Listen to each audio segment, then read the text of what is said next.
right, so again, thank you all for being here. Today we have Sarah Wright. She is the education coordinator. I got that right? Yes. Okay, good. For the Upcountry History Museum, and I'm going to let her tell you about who she is and what she does in Connections Cafe. So, Sarah, take it on. Thank you so much. Thank you all for being here.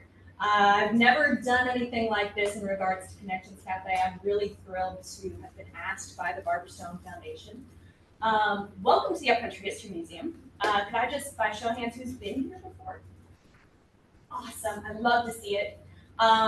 We are primarily a South Carolina history museum. We focus on the upstate region, which is where we all live. But we focus on history from the frontier all the way up to the civil rights movement. But we also get different changing exhibitions every year. They usually are here for about 3 months. And we get to bring a lot of different history and culture to Greenville through those traveling exhibits, and that's part of Connections Cafe. It's those changing exhibits. I am not a Greenville native. I'm not a South Carolinian. Don't shoot the messenger. I'm a Californian by birth. I was born in Northern California. I attended Texas Christian University. I got my degree in history, and then I did a master's degree at George Mason, which is to say, I'm not a doctor. I don't specialize in Alzheimer's disease, but I do help run a program here at the museum called Connections Cafe, and it is a program designed for Alzheimer's patients and their caregivers. It's a once-monthly support group in which people can come, have a snack, talk about their months, their experiences, and then we do a tour of one of our current changing exhibits and an activity.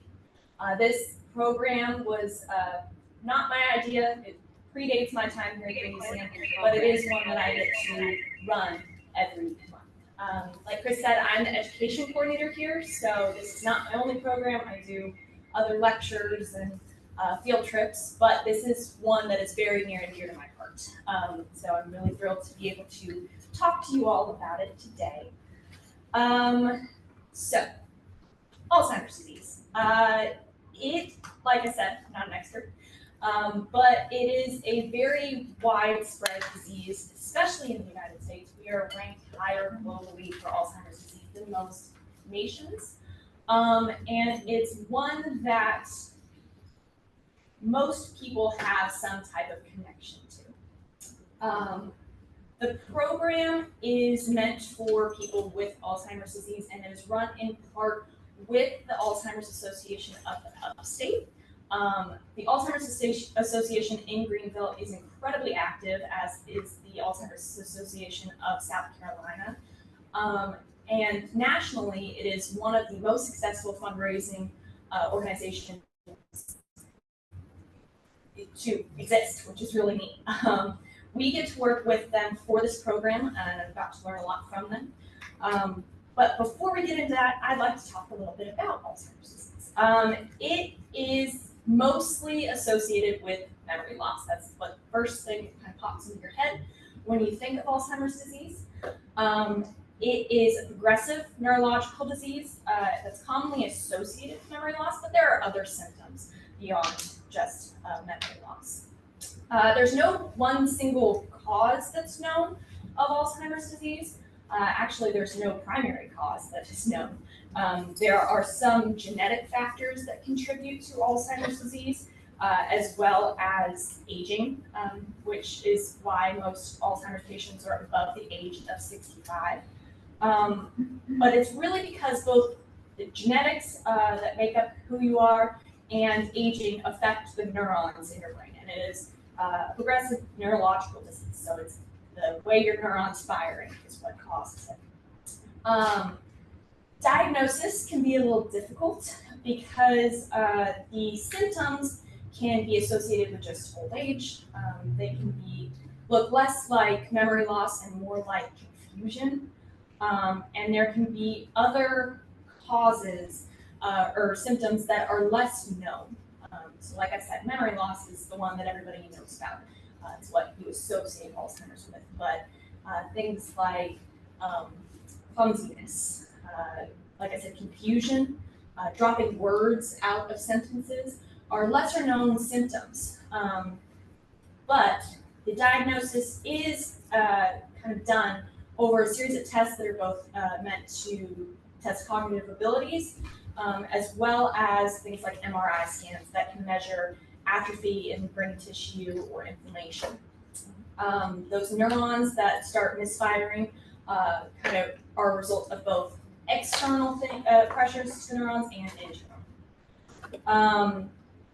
The symptoms are progressive, so by the time of Alzheimer's diagnosis is made, symptoms are going to get worse from there.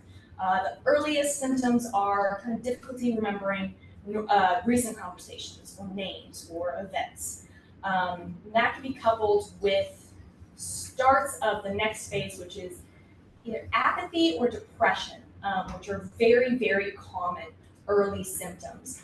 And that is kind of thought to be for a number of reasons, but it is one of those things of Alzheimer's can really affect your sense of self. So it can change who you are, and that is very commonly associated with mental illness. The next phase, as the disease progresses, includes communication problems, confusion, poor judgment, and behavioral changes.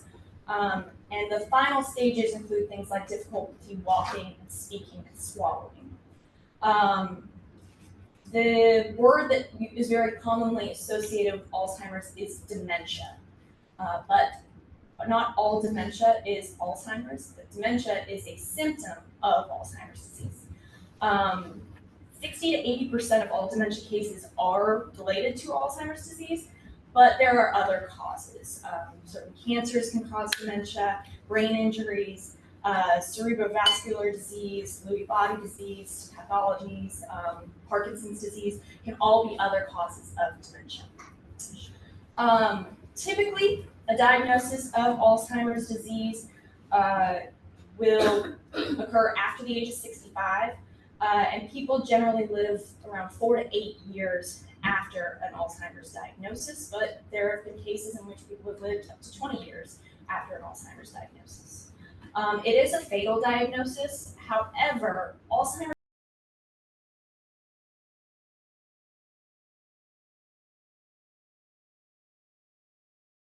with Alzheimer's disease or made worse by Alzheimer's disease, and those include things like kidney disease and diabetes and Parkinson's. There's a major difficulty in care for other diseases during Alzheimer's care because patients can't do things like advocate for themselves. They can't necessarily remember if they've taken their medication, or even things like missing appointments. And that's why caregiving is so important in the care for Alzheimer's patients. In 2021, it was the 7th leading cause of death in America. It was previously the 6th. It was supplanted by COVID-19 during the height of the pandemic. COVID jumped to the 3rd leading cause of death, pushed it back. But in the year 2021, 2,419 people in the state of South Carolina did pass away with their cause of death listed as Alzheimer's disease. Diagnosis can really affect a patient. They go through stages of grief. A lot of people don't necessarily believe their diagnosis, or they get very angry about their diagnosis, which is very understandable considering the ways that Alzheimer's disease affects you and the stigma on Alzheimer's disease. So you see a lot of confusion and anger over diagnosis.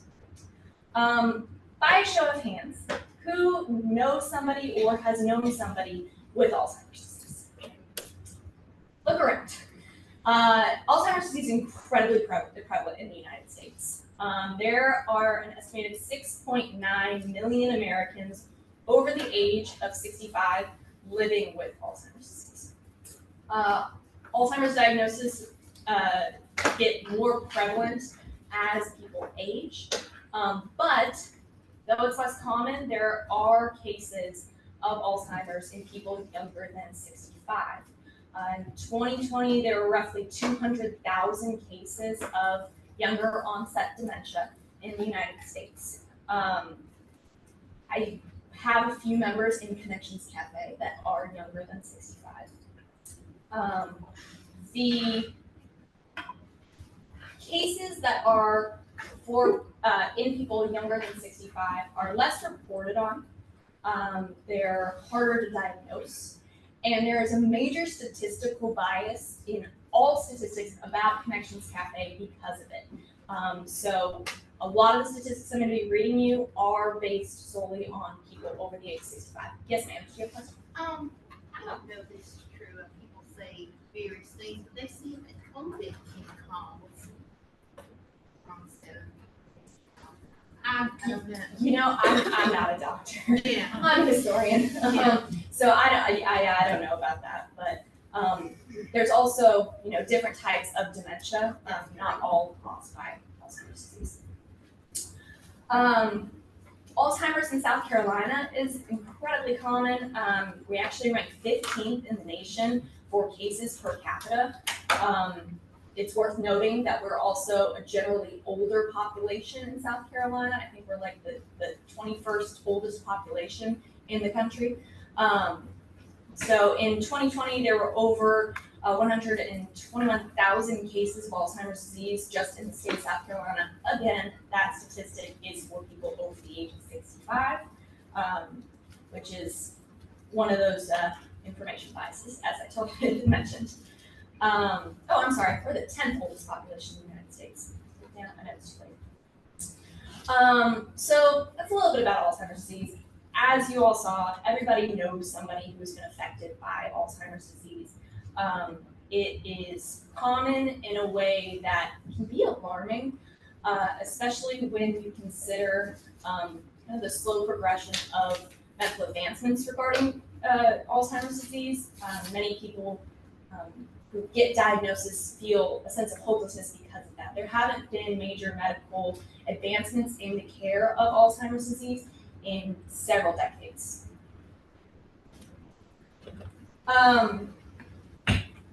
Our group here, Connections Cafe, is not just for Alzheimer's patients, however. It is also for their caregivers or care partners. I'm going to use those two terms interchangeably, but I do kind of prefer the term care partner, because most of the people who are caring for an individual with Alzheimer's are that person's spouse or sibling or child, and it really encompasses more than just giving care. It is instead a real partnership. The people that come with their loved one to Connections Cafe, their lives started to revolve around Alzheimer's disease from the start of their loved one's diagnosis. 83% of all help given to senior adults, not just with Alzheimer's, but just in general, in the United States comes from family and friends or other unpaid caregivers. So well into the majority of people caring for seniors are loved ones. In 2023, more than 11 million Americans provided unpaid care to a family member or a friend with dementia. So that is equivalent to 18.4 billion hours of labor in the United States, or 350 billion hours of labor, or $350 billion worth of labor, which is 15 times the amount of money that McDonald's made in the same year. So the entirety of McDonald's chains made 15 times less than the amount of time given to care for loved ones with dementia. A diagnosis of dementia for a loved one means a lot of different things, but it is mostly can be boiled down to everything in their lives is going to change a little bit. Over time, it can change a lot. A diagnosis for with Alzheimer's disease for a caregiver can mean that there is going to be financial strain. There's going to be doctor's appointments. It could mean that they need to retire from their work. They might have to bring somebody else into their household. There can be legal ramifications, like having to figure out power of attorneys, both medical and legal power of attorney. And it's not uncommon for a care partner to experience some of the same stages of grief that a patient goes through. There's often a moment that they are scared or angry at the diagnosis. Because of the difficulty diagnosis and the length that the process takes, they might feel angry at their doctors or their loved ones. And it can lead to a good amount of isolation, especially among their existing friends and family, because a lot of times people who receive Alzheimer's diagnosis either don't want to share it or broadcast that they've gotten it. And once they do, friends and family don't know exactly what to say. And it really leads to a question that I hear most often, which is, what do I do now? That's where Connections Cafe can come in. So this is a group photo we took last fall. Some of my lovely Connections Cafe participants. This group is made up of both patients and their loved ones, their caregivers. Oftentimes it is their spouse. We also have a few that are children or their siblings, or even just good friends that have taken over the care of their loved ones. Connections Cafe was founded in 2016, as I mentioned, well before my time. I was hanging out at Yuba City High School, so the origins of the program predate me here. But I know the goal even then was to both make our museum a place of accessibility and to provide support to both Alzheimer's patients and their caregivers. We are the only support group in the state of South Carolina that is designed for both the patient and their caregivers. There are tons of resources available, not just in Greenville, but in all of South Carolina for Alzheimer's patients. There are support groups for male patients, female patients, for wives, for just husbands, for siblings or children, for just caregivers, for just patients, for early onset patients, for younger onset patients. But we are very proud to say that we are the only program designed for just for the Alzheimer's patient and their caregiver. So since 2016, we have really brought in more people to this program. It started out with about 10 people. Each month now we have around 30 to 35 people. We are outgrowing our space here at the museum. But it has become a place each month that the members of Connections Cafe can come and relax and learn a little and share and have a bit of relief from what they're going through at that moment. And that relief does not come from me. It comes from interacting with other people that are going through the same experiences as they are. So each month, participants have time to mingle, get to know each other, share both good and new bad things that happened to them that month. And they get a chance to relax. They don't have to explain any behaviors or forgetfulness, clumsiness, because they're in a room full of people who understand. As I mentioned, this program is run in partnership with the Alzheimer's Association. So we have two representatives that come each month, and they give updates from the Alzheimer's Association. So Pat Dukowski and Pam Reiki are our two representatives. They're co-facilitators, and they are fantastic individuals. And they are both experienced in caregiving, not just involved with the Alzheimer's Association. So Pat Dukowski, who has been involved with Connections Cafe for many years, was her mother's primary caregiver. And Pam Reiki was her father's and is now her mother's primary caregiver. So they are coming from a place of experience as well as getting information to spread from the Alzheimer's Association. It's really important, these updates, to what Connections Cafe is. They provide information about critical care, hospice care, resources from the Alzheimer's Association, There is a sitter program from the Alzheimer's Association of Upstate in which people can apply for vouchers to have somebody come and visit with their loved one if they need to go out in an emergency. There's also other support groups that we share with individuals in the group. But what's most important in my mind is the sharing of critical resources to people that might have just gotten an Alzheimer's diagnosis and don't know what to do next. Goes back to the what do I do now question. So over time, I've seen Pat and Pam give thorough updates on Medicare laws, how they change, how they affect Alzheimer's care, medications, what is and is not covered.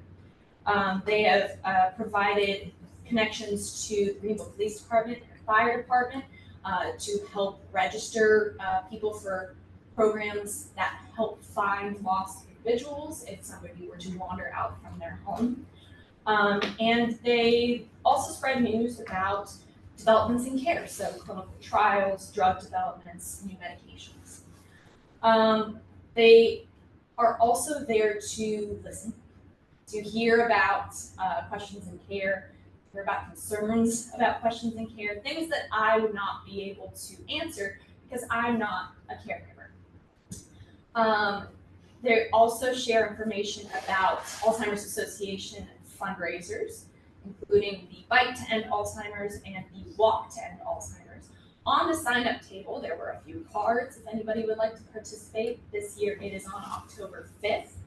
Last year, the Connections Cafe group participated in the Walk to End Alzheimer's that takes place at Ford Field every year. There were 1,500 participants in the entire program last year, and they raised $223,539 just in Greenville for the Alzheimer's Association. So if anybody would like to come, you can join my team. It'd be great. I'm thrilled. It's one of my favorite fundraisers to participate in each year. So Pat and Pam kind of deliver all that information very concisely to our group. But their most important role is to give advice, to explain that they have been there or they are currently there, and they might not have all the answers, but they will be able to talk somebody through whatever they're experiencing. Because in all likelihood, if they haven't experienced it, somebody else in the group has. So when we get new members, it's that what do I do next? But we've had members for years that still come and present questions to Pam and Pat because they don't know what to do with the next stage of the disease. On a personal level, my grandmother was diagnosed with Alzheimer's disease last fall. I had already been involved with this group for the better part of 2 years, but I did not have that close of a personal connection yet. And the first person outside of my family that I discussed that diagnosis with was Pat Dukowski, so our Alzheimer's Association rep. And I had heard people over and over again ask Pat, what do I do next? And that is what I said. What do I do next? Because I'm here, I'm in South Carolina, my grandmother lives in Arizona. My dad lives in California. I don't know who's going to take care of her. I don't know what to do. And Pat told me to take a deep breath, and then she walked me through the stages. She's like, you are not going to probably be a caregiver. And she was right, I'm not, but you are going to be affected. And since my grandmother's diagnosis, I have talked to Pat about her every single month. So the program that is part of my normal work month has become something that I get to attend to learn about Alzheimer's disease on my grandmother's behalf. And I've come to Pat and Pam with multiple questions since then, multiple frustrations that come from being a loved one of an Alzheimer's patient. One of the ones I really like to point out is Pat came up to me and asked me, how's your grandmother doing? I snapped at my uncle the other day. My uncle's not my grandmother's primary caregiver, but he does live close to her. My aunt is her primary caregiver. And I snapped at my uncle because on the phone with my grandmother, and we're talking. She said something along the lines of like, "Oh, well, how's Chuck doing?" Now she meant Jack. Jack is my husband's name. Chuck is my father's name. I knew what she meant, and I just said, "Oh, he's doing really good." And my uncle yelled at her. I could hear her. "That's not her husband's name. That's your dad's name." And I, moved past it, but I hung up and I was mad at my uncle for yelling at her. I thought that wasn't fair. It wasn't necessary. I knew who she meant, so why does she need to yell? And Pat said to me, "Sarah, I get it. I get where your frustration is coming from, but you have to consider that your uncle had probably been there all day, and he probably is going through his own emotions as a caregiver, even if he's not the primary caregiver. He's experiencing his mother's loss of memory, her confusion, her forgetting names, and that can be just as frustrating to him as him snapping at her was to you." And I wouldn't have had that perspective had Pat not been there to give it to me. So that's just my personal example, but this happens every single month. Somebody brings a situation to Pat or Pam or another member of the group that they don't know what to do with, and members of Connections Cafe can tell them their experiences and see if they can offer any type of perspective. Once we get done with the Alzheimer's Association updates and a little bit of mingling so everybody gets to know each other, we do a tour of one of our changing exhibitions here at the museum. Like I mentioned, they change about every 3 months. So we get to explore different topics. Sometimes they're historical, sometimes they're cultural. Just in 2024 so far, we have explored Civil War narrative quilts, fiber art, the elusive narwhal, aka the unicorn of the sea, the life of Frida Kahlo, the D-Day invasion, and last month, a galaxy far, far away with our current Star Wars exhibit. There's always something new for them to see and learn about. I conduct those tours. I always get great questions. I love it because a lot of the people that come to Connections Cafe are the most honest people I've ever met in my entire life. They are not afraid to tell me their opinions. So I get some really good feedback both on my tours and the exhibits here. And we have a very fun time with those. Afterwards, we do some type of hands-on activity because doing things like puzzles and painting, things to use your hands, is really good for cognitive function. We also typically, every other month, have some activity packets to send home with updates about the museum, some puzzles, and coloring pages, things to do around Greenville. And we like to include all of that in our to-go packets. Typically, we have about 25 to 35 people, just depends on the month. During the pandemic, the meetings did get halted for a little while and then were conducted on Zoom for a year. And that kind of dwindled the numbers, but we have been growing steadily since I have been here. I've really gotten to know a lot of the people in the group, and I get to hear about their experiences, both good and bad. We get new people and connect with them all the time. But really, the purpose of Connections Cafe is in the name. It's connecting. We've had a couple come in recently. They're new to their journey with Alzheimer's disease. And the first thing that happened when they kind of came in, introduced himself, he goes, "She's mad at me for how I make the bed." And I go, I don't know what that means. He goes, she says that I make the bed. And I just don't, it's caused fights about how I make the bed wrong. And his wife, who had recently been diagnosed with Alzheimer's disease, goes, "I've made that bed for 40 years. How could I not like the way you do it?" But it can lead to kind of a shift in how people treat their loved one when you get an Alzheimer's diagnosis. And the gentleman was just not aware that even though his wife was going through something new, something she hadn't experienced before, she was more than capable of still making the bed. We try to gently guide people towards a path that is good for both sides of the party. But sometimes we have to explain that an Alzheimer's diagnosis does not mean a total loss of independence. In fact, one of our members is incredibly independent. She is a younger onset diagnosee of Alzheimer's disease, but she is determined to just make the most of her life. Since I have known her, I think she's been to 13 countries, and last year was actually on a cross-country motorcycle tour of the United States. She unfortunately got into an accident.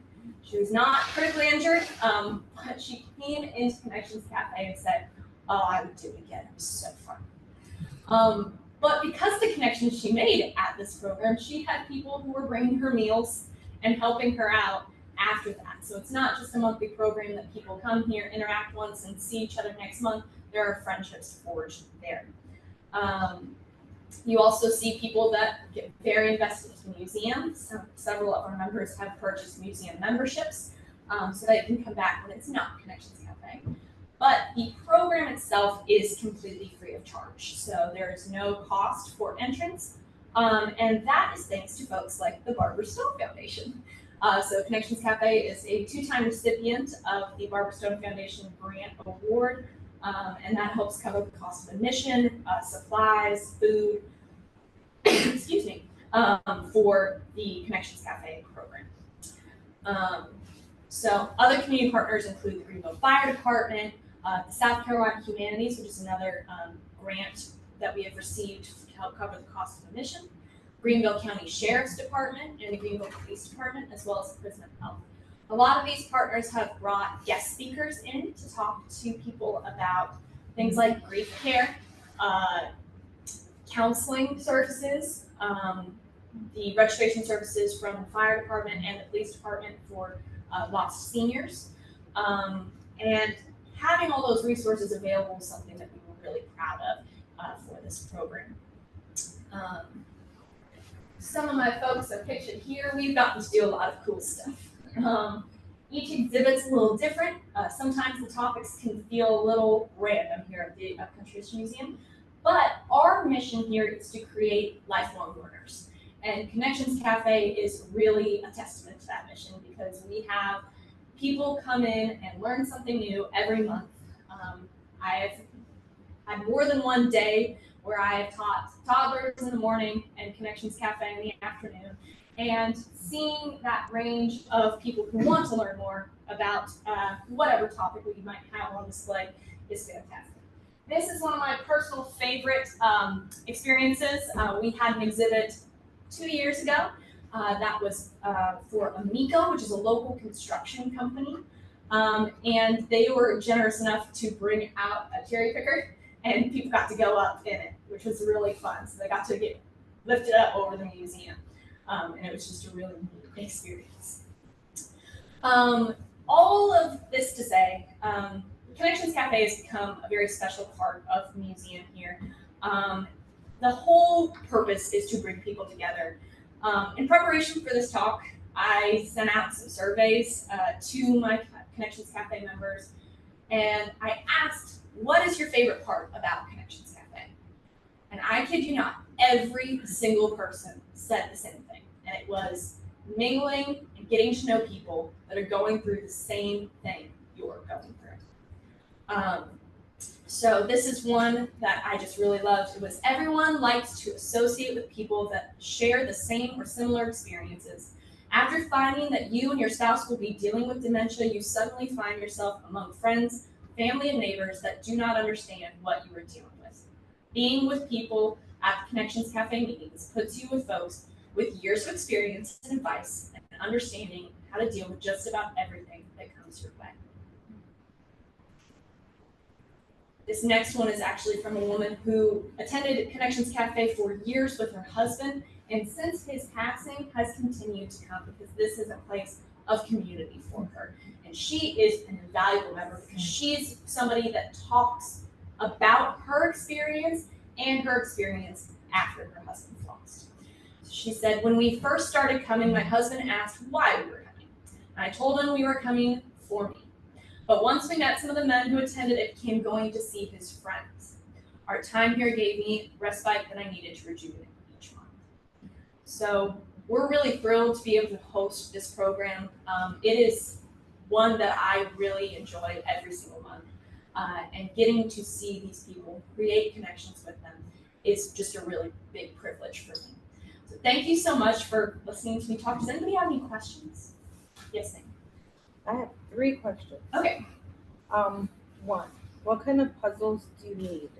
They have to be the large, like 300, or Oh. do you take? So we One do set of- distribute like physical puzzles. Yeah, jigsaw puzzles. Yeah, so we do any size jigsaw puzzles that we distribute, but I also make like word puzzles for them in a little Oh, okay. packet. I thought you meant But we jigsaw do puzzles. distribute actual jigsaw puzzles sometimes. Yeah. Okay, so I Yeah. have a bunch. Yeah, we do a lot of book exchanges and puzzle exchanges. Okay. So I'll talk to you after about Yeah. how to get it too. My other question is, so you said it's for the caregiver also. Yes. What if you have a family member that lives in another state, but you want to learn more? Yeah, that happens a lot actually. If you Okay. have a loved one, you are welcome to come and learn more, because it's not just respite care. It's not an event for just Alzheimer's patients. It's a spot to get information from the Alzheimer's Association. And like I said, I have a loved one in another state. I use that's the right. resources at Connections Cafe a lot. Oh, my last question is, I might have missed it because I don't always process everything. Can you just explain again what you were saying about dementia and Alzheimer's, like Yes. having both or one or the other? So- Can you explain that? Yes, so Alzheimer's disease is an actual disease. There are many symptoms of dementia is one of the symptoms. So Oh, okay. dementia itself is not a disease. There's no dementia without cause.